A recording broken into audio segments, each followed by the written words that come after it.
is something that's not unpredictable, but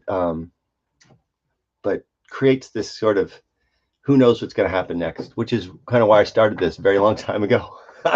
but what I want to talk about today is something I've spoken about sort of many times here, but just to reiterate this notion of the power of language. And not just the power of language, but the power of descriptive language, and how in many instances language is used to describe others. And we don't remember that we have the ability to take that language back to describe ourselves. And to take up the power of language in terms of what I talk about as our descriptive agency is to take that power back in describing our experience in a way that's consistent with who we are, and to really kind of stand up against the notion that somebody else has the right to describe that experience for me, or to describe me for me. And this is not about abdicating responsibility or accountability. There are certainly things that we can do that affect others and harm others, and that we need to be accountable and responsible for those things. But in describing who we are and what we stand for, I invite everybody to take up that position, and perhaps especially now to take up that position in the context of conversation and even debate, but respectful interactions about differences, and to move away from a practice that comes up an awful lot, and that is the what we talk about is totalizing other people, but just the description of other people in ways that are inconsistent with kind of anything that would come from them. If somebody wants to call themselves whatever it happens to be, then that's fine.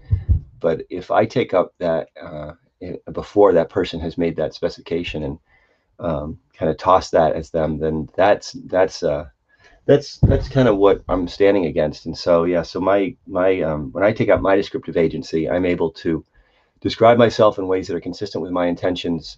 And one of the cool things about that is that I might find, as I describe myself in ways that are consistent with my intentions, the actions that evolve from that, or other people's experience of that, is inconsistent with my experience and my intentions. And so then there's the possibility for the creation of some kind of mutual territory where we can at least exchange experiences and exchange ideas, and come to a place where there actually is some kind of justice or equity, where and starting with my refusal to actually totalize others, that's how I start to begin to stand up for my own ability to describe myself. So in other words, I have control over what I do. I don't have control over how other people describe me, but I have control over how I may describe somebody else. And if I want people to allow me to describe myself, the first thing that I can do that's in my control is take a position where I'm refusing to describe others in ways that would be inconsistent with their intentions. And to be curious about how they might describe themselves puts me in a position to find out what those words were. And at that point, I can certainly express an experience that shows that if somebody's intention is to be described in a certain way, or someone's experience of who they are in a certain way, and I can talk about how that's inconsistent with my experience, but then it's still all about I'm not doing something to someone else, and it's an invitation for them to be in that reciprocal position. But it begins with the second step is that I have my descriptive agency. The first step is my refusing to cooperate with this notion of totalizing or describing, objectifying, or diagnosing others in a way that's outside of my professional obligation to do that in certain instances. But the idea of pathologizing somebody else is absolutely in the context of this totalizing discourse. And again, this is not about consequences for somebody's actions. People's actions, there are consequences. People need to be accountable for their actions. This is not to stand outside of that.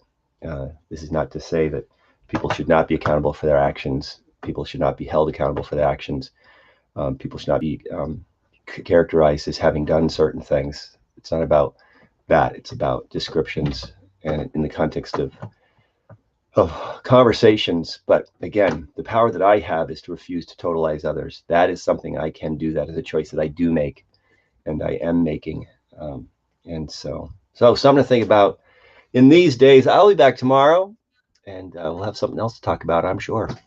Hope everybody's having a great day, and I'll talk to you then.